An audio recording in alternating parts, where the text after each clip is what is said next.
Oh, and a brand ban. All right, well, Whippo is definitely not nearly as known for his Rumble as Broken Blade is. I feel as though Broken Blade has made a name for himself on the Rumble throughout his play on TSM in Europe and then back in Europe again. But we do see the Ivern ban coming through, and I really like taking that off the table because it's a champion that if you don't have a lot of experience playing against it, it can be really tough to adjust your expectations over the course of a single series. I also think that if there's a player that's good at navigating Ivern, then you just want to get rid of it because it's very, very frustrating. So I agree with you.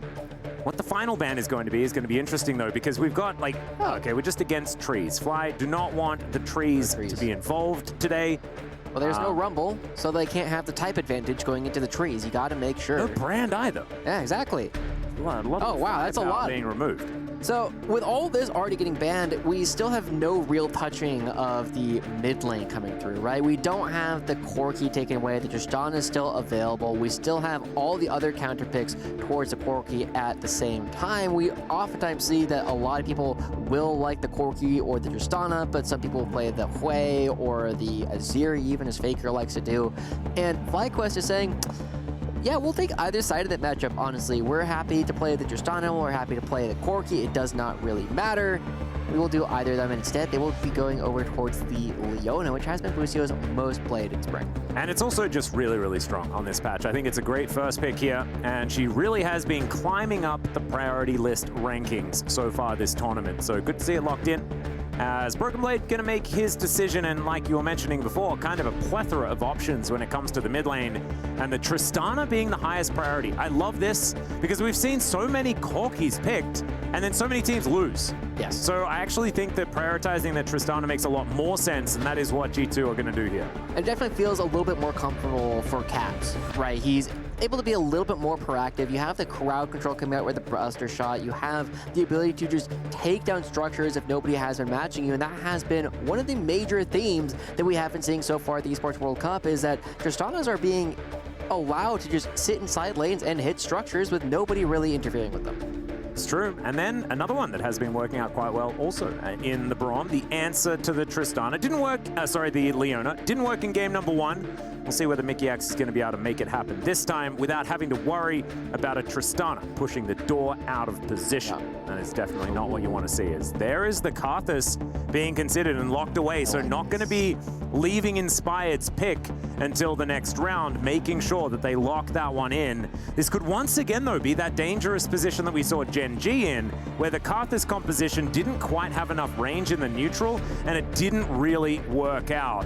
Yeah. So G2, they can try and play into that. But one of the crucial differences is that this time it's not playing into the Ivern, right? We did see that just having a champion in the jungle who loved building supportive items with the redemption, just neutralizing a lot of the damage that the Karthus was doing, and also just making it very hard to land those Skittles, very difficult to counter poke anything that the Ivern was setting up, does mean that this Karthus is going to be a little bit more available. However, with the Ashe going over, we are once again seeing G2 having a pair of marksmen that are going to burn through anything later in the game with the amount of just raw DPS that they can put into targets. Exactly. Looks like the Bandle City infiltration of Freljord on the side of G2.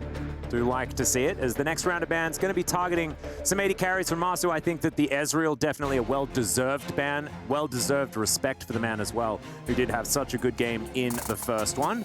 Still plenty of options, of course, but where are FlyQuest going to be considering? Because I imagine Broken Blade, someone they probably want to try and address, but still a few things to be looked at as Yikes champion pool comes under fire, as Lilia, first ban that we see for her here in this draft.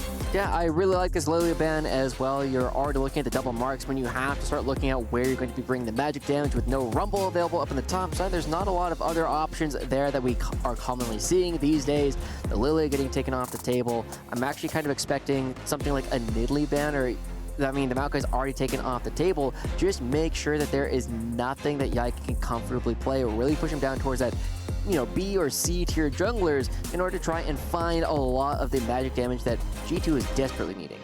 Absolutely. And then they could possibly push Broken Blade towards something like a cannon or something like that on the top side if they're desperate for magic damage. But with the Rumble Band, of course, the premier magic damage dealer for the top lane, not going to have it. Mordekaiser comes to mind as well, that 369 certainly did extraordinarily well in our previous series. This one is a very different one. Twisted Fate, though, going to be taken away. Now, Han Sama, what's it going to be? What's going to be the lock-in as the Xin Zhao, the consideration?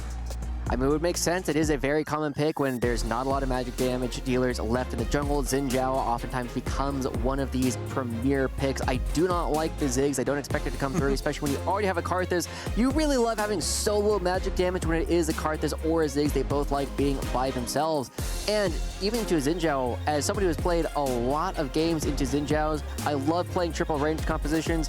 You don't want to do that into that champion, but instead it is going to be FlyQuest saying, hey, we don't care. We can kill everybody else, and then the Xin Zhao will be the last one that we have to deal with at the end. So FlyQuest, a lot of range, but not a lot of easy ways to take down this very strong front line that has materialized.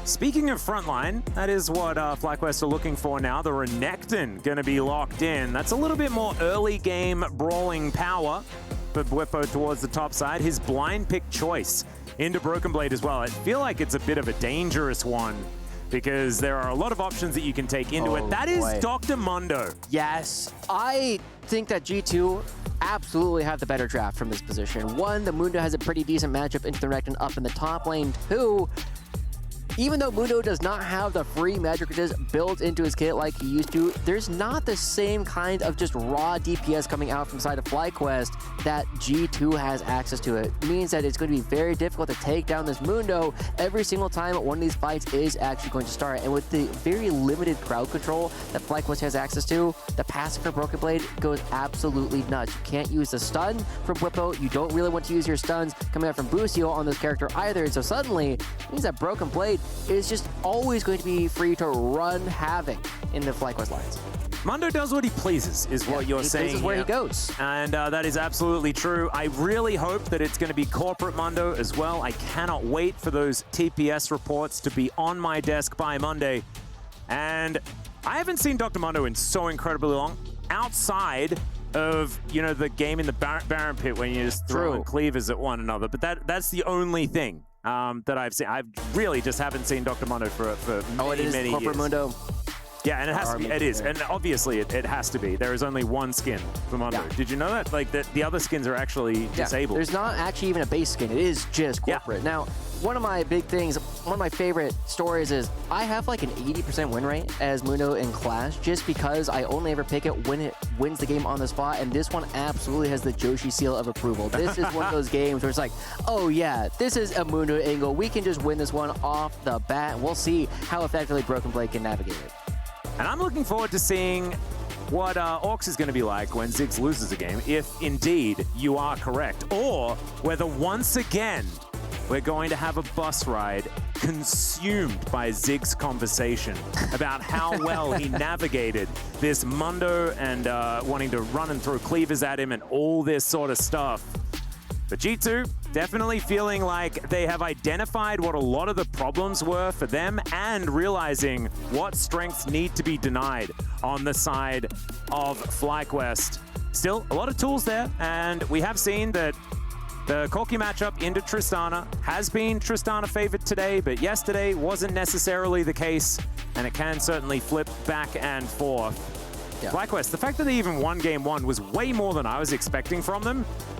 I'm just looking forward to seeing whether they can come out swinging here in game three. I think the big thing that they're going to have to deal with is it does feel as though Caps woke up between games 1 and game 2, had a massive play there in the second game, and this time looking to carry the rest of his team into the semifinals. Well, let's just see how it does go as we are onto the Rift for game number 3. Do or die for both FlyQuest and for G2. Let's look at that. He's got his little car and he's making his way out. One of those skins, like some of them, I get upset because I'm afraid of change. You know, I'm an old man. Like, for example, Junkyard Trundle, I was very, very upset when that got changed, even though it technically looks way better, but he lost his one pink Converse shoe, and that was really sad. This skin just got better. It was already one of the best skins in the game, and now it just is fantastic. The car just coming through, just making sure he's already there. It would have to be one of the best cars in the League of Legends universe, right? You think he probably went up to Piltover, got all the arcade money, was able to spend it on that car. And this is the opportunity to showcase exactly how effective he can be by already creating a lot of pressure up in the top side. The big thing that I always look at with the Mundo is even though Renekton has a lot of pressure whenever he tries to jump onto you, you have a really good passive, right? The stun doesn't do the same kind of damage, and if anything bad happens, you just throw some briefcases at him, and there's nothing left to do. Yep. And there's a lot of mini games as well. You know, of course, like you need to just stamp on the stuff. And I think, you know, Zach has very recently been in the meta, so it is something that our top laners aren't going to be too confused about. And of course, there is always that Mundo guy that you meet in solo queue. They're always there. They always remind you that Mundo can be just impossible to deal with. And I often wonder why we don't see it more here in pro play. Or I just don't think about Mundo because we haven't seen it in so incredibly long. As Inspired now moving towards the top side of the map, looking for some vertical jungling here, and Yike could be in a rough spot if he doesn't pick up on exactly what Inspired is doing here as he's looking to just take away a whole bunch of his stuff. And G2 will be none the wiser for this one, right? They have the ward going down onto the Raptors on the far side of the map, but unfortunately for G2, it's very easy for Inspired to just not do that one. And so Inspired going to be clearing out some of these very high-value camps. And a bit of an interesting path, right? Skipping over the red buff, trying to make sure he does not get spotted in case Yike tries to clear things out relatively quickly, and in a perfect position to potentially go for a dive. Yeah, Broken Blade actually already down relatively low as Inspired getting into position. Not exactly the tankiest, so the dive angle is a scary one, but Yike going to realize that his stuff has been removed and is now going to head towards his red buff. That one's still there. The Krugs, unfortunately, have been taken away. Yep. So Inspired now back towards his blue side of the map. Will be able to take Gromp Wolves and then into his red side clear and find himself with a decent advantage as Broken Blade continuing to struggle here a little bit into Bwipo. And by a little bit, I mean kind of a lot. Yeah. I mean, the matchup does get better for Mundo with time. Right now, it is very tough. He is going to have to use a teleport to get back to land. But one of the small things that we did see is when Yike went over towards the red buff, we did see Quad throw down this ward right here. So Inspired will know when Yike does come in for these counter jungles, which he will very much need to do. Well, gets that ward in just after Inspired is able to take down the Raptors. Mickey moving on up as well. Inspired just going to give up on the red buff. Not too worried about that one. Just going to make sure he continues the power farm. As Busio and Masu going to have to leave, try and help out their jungler here. As Yike still on the red. We'll be able to secure that. So it is going to be a decent start for the Xin Zhao, actually, as all things do shake out. Quad down to 200 as Caps. He's the one putting on the pressure here in this lane now.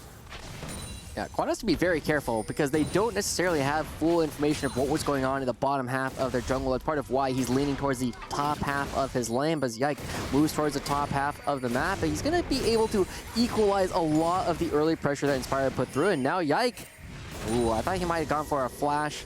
Wind becomes lightning there, but instead they will spot out Inspired, and that means that Yike just needs to push us in to deny some minions. Yeah, Yike actually is coming on over very aggressively there as Inspired. Speaking of wind becoming lightning, he's going to be affected by that momentarily. Wall of Pain comes down to spot exactly where Yike is, and one Skittle going to be eaten. I'm wondering what flavor it was. Looked blue, so it's probably one of those tropical ones as now.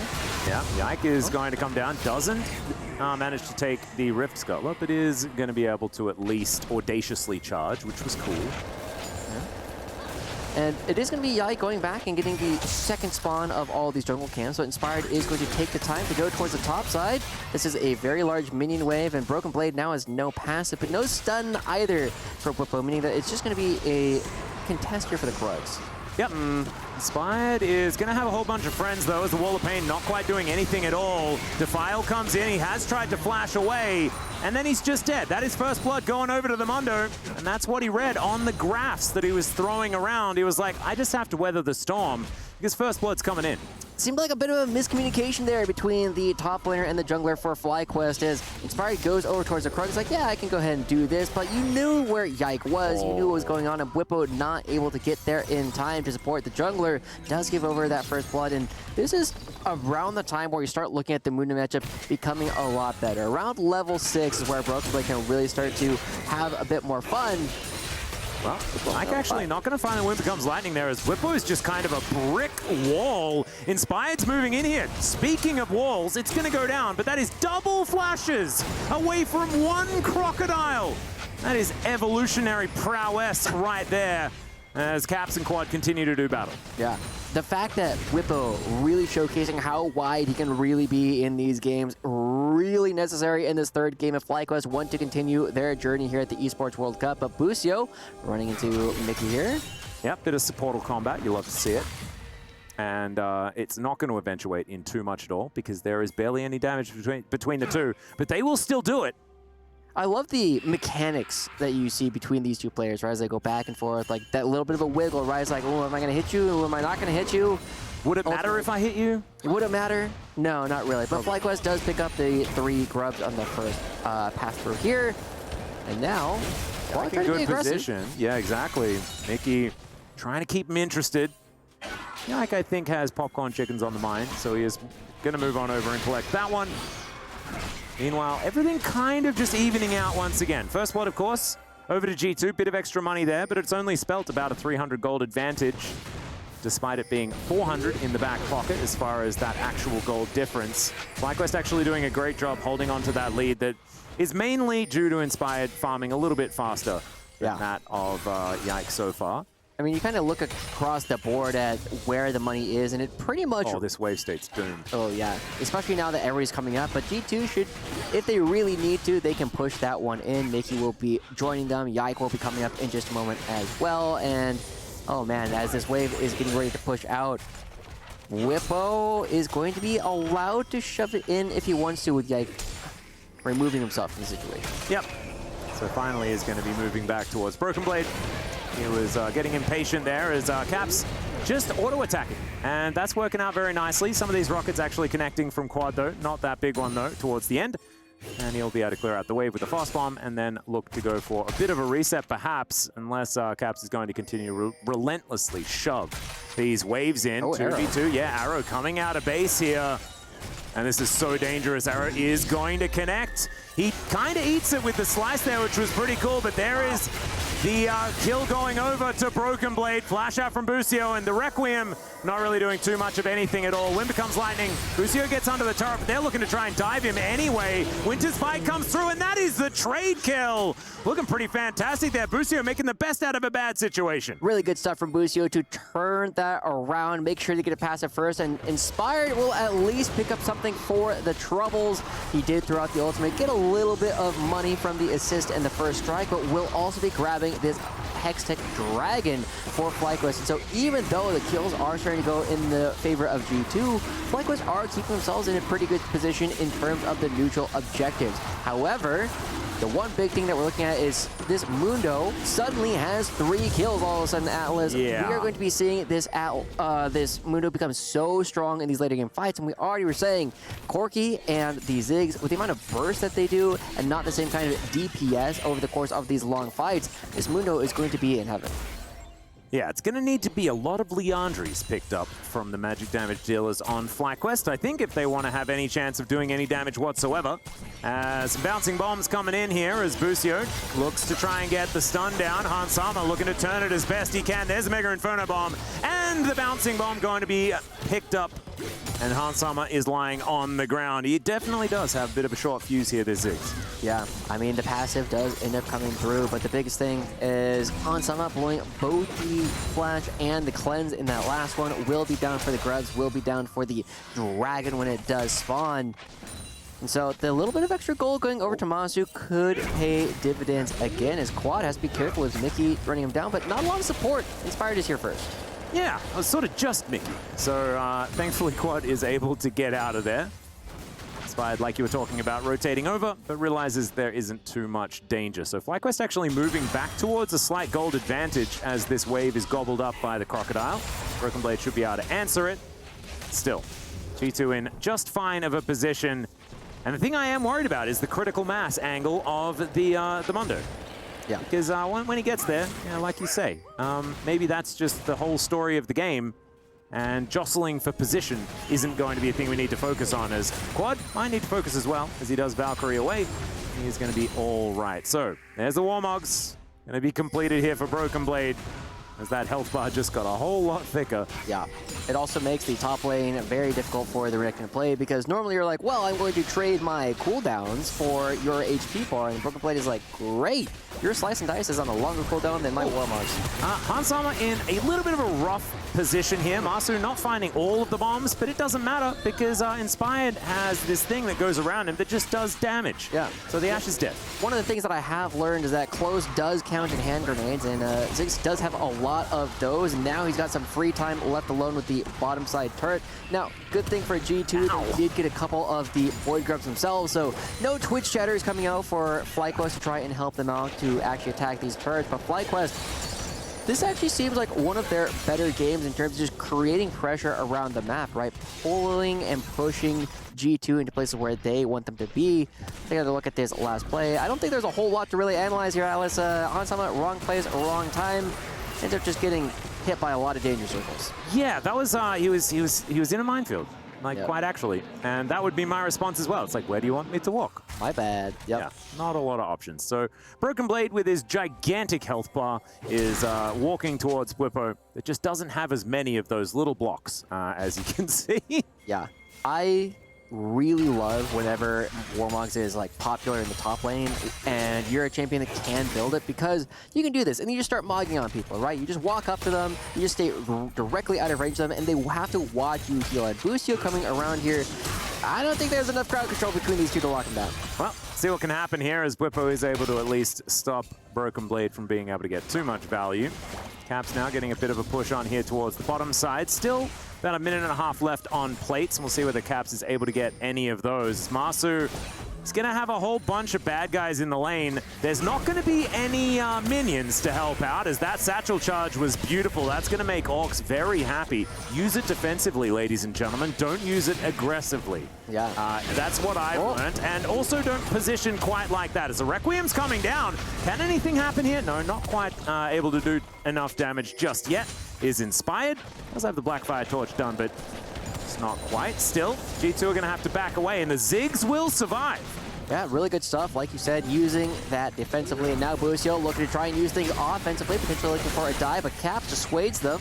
Yeah. Just enough damage in the explosive shot. Busio not going to be able to find anything there. But we do have another Dragon, and the Rift is spawning in about 40 seconds, and Mickey X does not have a lot of HP to play with. Yeah, and now Busio might be in the wrong spot. Still a lot of damage, and he does get one back. Make that two! That's a phosphorus one just before Caps dives in. Still he's able to get the Leona, but that's a great trade for FlyQuest. Really good stuff. That's an also perfect opportunity to use a satchel charge aggressively. There's no threat to you whatsoever, and now FlyQuest find themselves a couple of kills, starting to build up the gold lead as Broken Blade does not care. Maybe he needs to care a little bit more, but no, maybe he doesn't. Maybe he just presses R and everything's A-okay. Yeah, look at that. Stock's really on the rise right now at Mundo Corp. And we'll see the Warmogs come through as well. He will be full health in just a moment. We'll take another look at this last fight as Mickey throws out the Glacial Fissure, thinks that they have enough damage, knows that Masu's ult is down, and even though the arrow comes through and finds its way onto Busio, there's just so much damage coming out between Ziggs and Corki when you are able to just hit members by themselves. The burst comes through. These players are not yet tanky, and in fact, will likely never be. Well, Busio now might once again find himself in a rough position, but maybe what we've learned is that that's exactly what makes him the happiest, because he presses W, becomes basically immortal, and buys enough time for the rest of his team to come on over. It's going to be the Drake, though, started up here by G2, looking to even the score on that front. They should be able to do it without FlyQuest moving on in, as they are at least hovering around the area, but no vision available, and a little bit too dangerous to try and face check. And FlyQuest, while they do have to be worried about this Mundo, we have not yet seen the Doctor move anywhere out of the top lane. I guess that's just where he currently pleases to be, but he has meetings. And he does have a lot of important meetings with Whippo. But the big thing that they do have going for them is they will be doing a lot of damage later on in the game, and without the same kind of access to a redemption that we saw from earlier today, Inspired is going to be doing a lot of damage every single time with these Requiems. I would love to see, you know, not necessarily going towards a lot of like magic penetration, but just going directly towards things like the Rabadons, so you can actually blow up these squishy members and force them back. You don't need to kill the entire team. You just need to kill or convince the other team that it is not worth the fight, and keeping them low is a great way to do that. Now, Busio was on vision there momentarily as FlyQuest, all right. I think they're done with this. Mondo is just on the phone in the laning phase. It's just rude. And now Broken Blade could be in trouble. Let's see whether the Soul Flare is going to do enough. They have a fair bit of CC up here towards this top side, but they're going to need all of it. Wow. There he goes. Bwipo able to get his revenge. The arrow not quite positioned in the right spot. But Caps still able to grab that first turret of the game. G2 still utilizing the time necessary to take down Broken Blade. And Caps at the same time, he's going to get a lot more damage onto the second structure as well. Yike is here to help them out. It's just going to be traded for that first kill and the top lane turret. As this sets up a perfect position. We've been seeing Tristanas consistently be uncontested in the side lane. Masu! Yeah, that is Satchel Charge used just to try and get to the other side of the map a little bit faster, and that's going to require his flash to get out of the way. Inspired has spent a lot of time with Shelly, and that is going to cost them both their outer turret bottom lane, outer turret mid lane, and a little bit more. Still, they were able to get outer on the top side as well in response. Is okay, Bwipo looking for a bit of an angle, but they don't have the man advantage unless maybe the Requiem can try and turn that. Caps down relatively low, Bwipo out of cooldowns for the minute. And G2 looking to just back away. This game is neck and neck though, Joshi. It is so close so far. We're seeing that the Requiem not doing a whole lot of damage just quite yet, but we know that it's only a matter of time before Caps comes right back down here to finish what they started with that structure. They got a lot of vision control, and FlyQuest, Bwipo does have the flash, but Caps wisely not going to be tempting fate in this one, but he doesn't see. Yep, there's the Dominus, and he gets back around. That actually looked really cute there, Bwipo, and he's a happy man, a bit of a giggle. The classic rock side to side from Bwipo there as he pushes this minion wave towards the turret, and he'll go back home. It's a nice kill, 2-1-0 now, and he has Blade of the Ruined King on this Renekton to try and answer all of the health being built up by Broken Blade, but it helps him cut down a Tristana as well. Oh, for sure. It does a lot as a melee champion. We'll take another look at this, and this is just a really good understanding of player psychology coming out from Bwipo, right? Knowing that as soon as you actually see the rocket jump, he's just going to be on the other side of that wall. Like, that's why he's there. He wants to recall in that one spot. And you just need to get onto him one time, and he will not have the opportunity to react to anything. Even had the Merc Treads, I believe, at the time as well. Still not able to get out of the way. And of course, Rocket Jump being on cooldown meant that his only option was to walk pretty slowly. And that doesn't quite work as Broken Blade making a call here in the brush. Doesn't quite have enough of an arm to throw that briefcase towards Bwipo right there next to the wall. We haven't talked about the fact there's a mountain dragon. Oh, let's do that. Soul coming into that one because you know who really likes bonus resistance? Oh, God. Mundo really likes some of that because look at these two items he's built. That is just straight HP. You add some more resistance to that, and he becomes build, man. So ridiculously tanky. It really is. He's going to be very difficult to take down. The burst coming through from the rest of FlyQuest. We were saying that we really want to see Leandri's Blackfire Torch is kind of in the same vein, but it's not necessarily going to be as much damage. Broken Blade could be in trouble here as Bwipo's still going aggressive. Still, he just walks real fast, presses R. Things should be all right. As he even took his jacket off. See that? That's why he's so much quicker. Not going to be hindered by that one. You don't have that much flexibility, you know, in a Blazer. Absolutely. That's why whenever I go to a business meeting, I take my jacket off. I just need to be aerodynamic in case something ends up going wrong in all these plays. But Broken Blade does not need to back away now because Bwipo used everything. That was the ultimate in order to try and get on top of Broken Blade. But now does have the tier 2 boots as well. Got the Heart Steel proc. And this is going to be one of the things that we will have to pay attention to is how much we'll actually see them as Caps jumps away. That's the buffer on the Solar Flare. The flash forward from Busio doesn't quite do it though. And that is the value of Merc Treads, ladies and gentlemen. Tenacity is king. Arrow is going to sail by. Bwipo sees it. He does. Says hello. As you can see there, adjusts his hair, you know, because the arrow went by and he caught the breeze, and then he had to adjust the hair back again. Beautiful. starting up this Dragon Flight Quest. Yeah, at least thinking about it, and Whip was like, I don't know what's going on over here at all, but that will be a first Mountain Dragon going over towards G2, making Broken Blade that much more difficult to take down, and the rest of the team also likes a little bit of armor metrics just as well. But G2, one of the things that we have been seeing is they've been a little bit better at picking up all of these objectives for free. That's how they were able to slowly build up advantages in the last game that we saw. And as we start looking into this one, again, I'm just waiting for Caps to be uncontested in one of these side lanes, as he is once again trying to find this low HP top lane turret. Yeah, he's looking a little contested now with Busio in the area. Quad, though, not going to be overextending this time around. That is good news for us.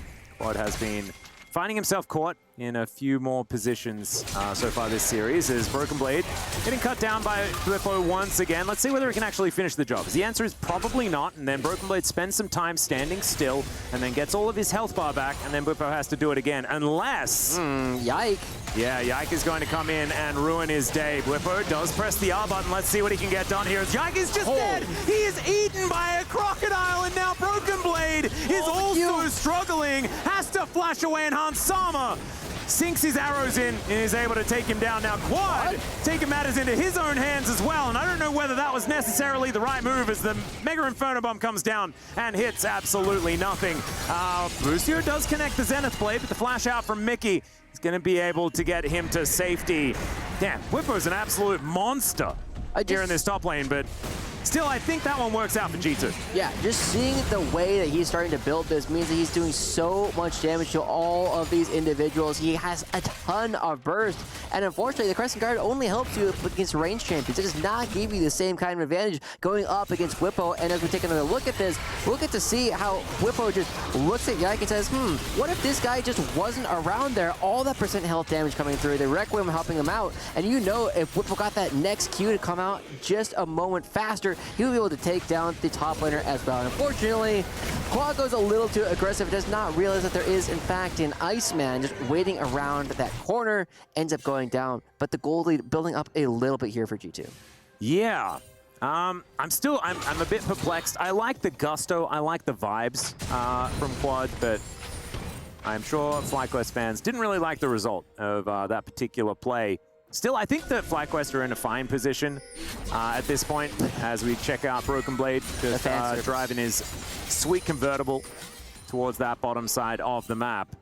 And when Renekton builds items like this, I feel like he's a whole lot more fun. Like, bruiser items are cool and all, and you do become that beefcake. You can be a pseudo frontline and stuff like that. But if you just have, like, full assassination, I'm going to murder my lane opponent type items. What was that lethality item that gave you an extra dash called? Prowler's Claw. Yeah. Prowler's Claw Renekton is one of the funnest ways to play that champion of all time. Almost as fun as Prowler's Claw Lee Sin, where you get to do all of those really fancy great the animations and stuff. Yeah. I forgot about that. Yeah, just all the cool things that you could do with the Renekton. We'll see how much more Bwipo can do in these games. With FlyQuest, they're continuing to send Quad, and Busio has been spending a lot of time around the top side of the map without necessarily finding a whole lot of opportunities to be aggressive. But Masu already got 2 items completed. Inspired has 2 items completed. We see Quad on the 2, and here's another member. This is going to be very difficult for him to get out of, as he does have a door, but they were already in the house, unfortunately. Hansama taken down to about 50% as it's a decent Mega Inferno Bomb, and now FlyQuest should be able to get towards this outer turret and take that one down somewhat quickly, not even needing the satchel charge there for the execution as Hansama. Ooh, mini stun into the wall there as well.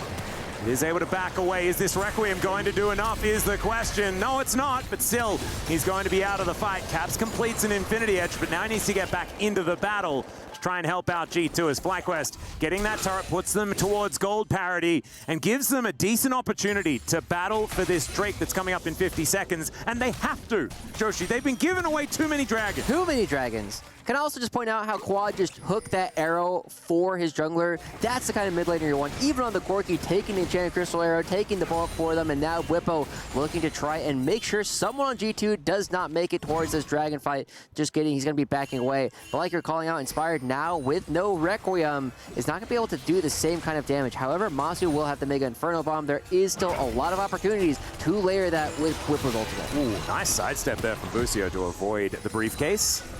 Inspired will be able to grab the red buff, but now moving towards that top side. FlyQuest, I think, need to focus on this one. 10 seconds till that dragon. They have so much zone control if they need it, as the door now put on cooldown here by FlyQuest before any fight has really broken out. Where's Whippo going? He has an opportunity to run up towards this Tri-Brush, but he would get spotted by the wave. Yeah, he has to move soon. He's an assassin as well. As now Inspired, can you actually win the 50-50 on this one? Yike looking to try and lock that one down. There it is for FlyQuest, and now Whippo's found the backline. Caps possibly in trouble. The slices, the dices, it doesn't work because he's so squishy. Flash out from the Mega Inferno Bomb, and these health bars are so low. Where is the Requiem? There it is. Is it going to get the kills? There goes Yike. So he's able to take down one, but can they get the rest of these low health bars? That's the question. Quad, now's your time. You can flash in and grab them this time. As Broken Blade, he's got a big old health bar, is now out of flash as the teleport is coming in, and Caps, he has a full health bar and he just wants to play Mario on FlyQuest. Masu, he's going to be the first one to go down, and now Quad just dives on top of the Braum. Okay, that's an interesting maneuver. Broken Blade will come in and just hits him with his briefcase. And G2, I think, in the end, come out on top, but I'm not entirely sure. There was a lot of kills. There might have been more than 10 kills and all of that with how quickly everybody was moving back and forth across the map. But like you said, G2 once again in control of the gold lead this time around. And we got to see how good Caps was at navigating that last fight. How good this Mundo is at just not dying in every single one of these interactions. Masu couldn't do anything against him. Qual couldn't do anything against him. And now G2 taking control of the top side of the map, and they're just going to be starting up the Baron. It's a cute little ward over both sides of the wall. They have full information, but first we're going to check out this dragon fight one more time. Yeah. We're going to need to focus on the picture-in-picture here as there's a teleport coming in, but this Baron is just going to be taken by G2, and FlyQuest now finding themselves closed in upon the... Karthus is nowhere near. Boostio realizing that he's not getting out, as there's the Requiem to try and start this one off. Oh my goodness, Yike just explodes. And now Mickey, he's down to about 20% as well. Hansama's very, very low. Quad has been taken out though, and Whippo is not quite as tanky as other Renekton's, as we mentioned earlier. And Mega what? And now Inspired is going to take the Raptors. And FlyQuest, unfortunately, they lose out on the Baron. They lose out on Quad and Masu. And Whippo, unfortunately, popped like a balloon as well. And they're kind of falling apart at the seams. Yeah, that ill-fated contest might be the last real opportunity that FlyQuest had to try and turn around this game. But like you said, Inspired nowhere nearby for that fight. That's going to be 2 inner turrets going down. That's going to be 2 inhibitor turrets also probably falling here, as Broken Blade has enough HP that he can just take this and not care whatsoever. Cap's going to take the top side at the same time, and 2 inhibitors going down out of nowhere. This game was so even for so long here, Alice, and suddenly G2 is in total control. Yeah, that's a 6,000 gold Baron power play. That's a lot of gold. That's a lot of gold. That's my expert analysis there. That's a lot of gold for that play. That's what we like to see, but we'll take another look at this one. We did see that FlyQuest, it looked pretty doomed for a little while. The Requiem comes in, then they just blow up Yike, which was very exciting. And I got really hopeful because I see Masu throw out this one bomb. It does hit Hansama, but Quad just instantly dies.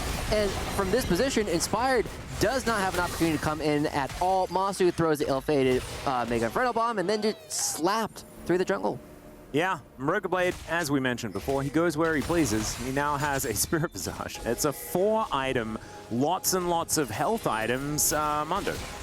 And he's 6'2" and 6. He is extraordinarily big. Whippo going to be snagged by a volley. Mickey looks for the Glacial Fissure, gets on top of him, and the Crocodile is just going to be cut down. That's the downside of playing this very aggressive style of Renekton. You do not have the HP to really do anything. You just get tagged once and you die. And now Broken Blade is saying, anyone around here whatsoever? They only have 1 place left to be on the map. They still have 40 seconds left of the Baron buff, and this should be all 3 inhibitors from FlyQuest falling.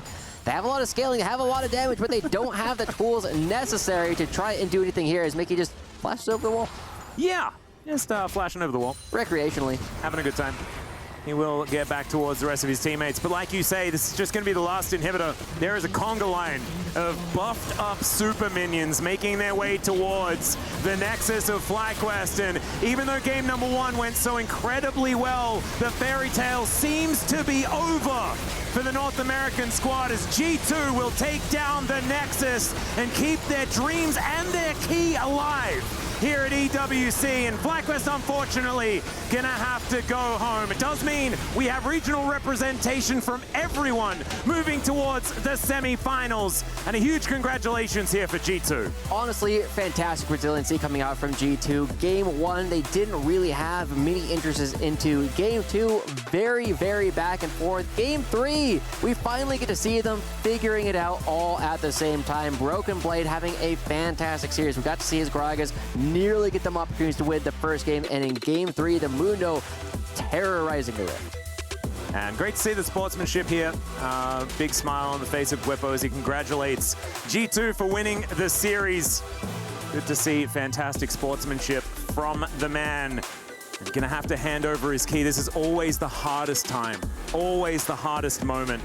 Yeah. Inspired does not look happy. It looks like there is definitely some moment during that last game where they feel as though they could identify one place where they could turn things around, but this does become one of those opportunities to see exactly how G2 feels about the rest of the tournament. Exactly right, but now it is time for the interview, so let's throw it over to the stage. A 3-game series. G2 come out on top as the last hope of EU once again. Thank you so much for joining me, Caps. Congratulations on that win. How are you feeling, first of all? Relieved, I think. I think it was quite a scary series. The fans are happy. Yeah, for sure. It feels good. The fans on our side, so that helps us a lot in this series. One thing that BB was talking about before the start of this tournament was the fact that he really wanted to hold one of the keys of the teams in his hands and be able to crush them. You will actually be given the key from FlyQuest, so Inspired will be bringing that over just about now. Can we have it one time for FlyQuest? You can hand it over. It's yours to keep. Thank you so much, and I'm fortunate for that. I appreciate it. All right, you got the key, you got the win. Talk us through that series, because honestly, after game 1, I was scared, and I think every single fan here was scared too. Yeah, I mean, definitely, I think we got caught off guard a bit, I think, the first game. I think we were playing quite shaky, and our comms were not quite there. And I think FlyQuest showed up a lot more than we thought, so definitely props to them. And I think even the later games were definitely not the kind of games that we wanted to play, so we're gonna try to refresh as much as tomorrow and show up stronger. We're gonna need that. You're gonna need that, especially for a win. But you're talking about the comms not necessarily being so clean. What exactly is the reason behind that? I think we were just like second-guessing ourselves a lot. We were not, too confident in some of our calls, and we had a lot of people speaking at the same time. So we just need to, I think, calm down a bit. Take it a bit more chill, a bit more relaxed. Because I think as long as we do the same plays, then they will work out a lot better. When you're talking about nerves potentially, is it due to the fact that there's no lower bracket? I mean, I think that definitely helps, I guess, or like makes it worse for us. But I also think just, it's our first game at this tournament, and going up against FlyQuest, especially with Fnatic losing to Liquid, we had a lot of pressure on us, I think, because we really had to make sure we won, because otherwise that would just be too embarrassing for Europe, I think. So, yeah, a lot of pressure on our shoulders, but we will show up tomorrow. Thank you, I really appreciate that as a representative of everyone in EU. When I talk about the drafts, particularly when that Mundo going top lane, the Tristana as well being a really key pick here, now that you've whipped it out and people have seen it, do you think you're going to have to change things up? Definitely. I think we can step up big time tomorrow. And, Mundo, he just goes where he pleases. And for your game tomorrow, do you want to say any final words? I want to say a big thank you to all the fans for supporting us today. It was kind of crazy every time we went on stage. So many fans cheering, and I appreciate it. So thank you. See you tomorrow. That's it from us. We're going to throw it back to the analyst desk, and we'll see you guys tomorrow.